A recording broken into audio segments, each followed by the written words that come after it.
Hello guys, in this video I'm going to show you how to create a vibrant cutout on the Mockitup application. But first of all, I just want to mention, please don't forget to subscribe to our channel, because at 100,000 subscribers we are going to show you our YouTube revenue statistics and growth strategy, how to make money online. So let's jump into it. First of all, open the application on your device.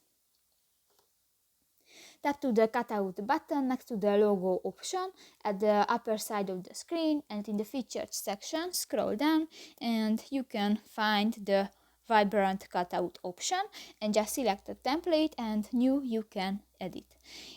If you want to add the text to your project, just click to the text button at the lower left corner of the screen. Click that and write your text, and if you finish, just click to the done button.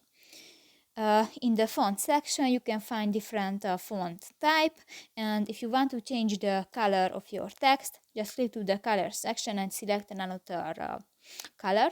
In the shadow section you can add shadows to your project.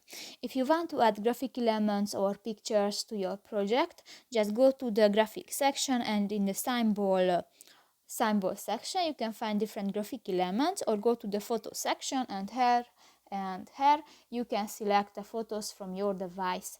If you go to the doodle button, just select a color and new you can draw on your project. And if you go to the brush section, here you can find different objects. For example, click to the light button, and new you can add the light and circle icons to your project. So that's pretty much it for this video, guys. See you in the next one. Bye bye.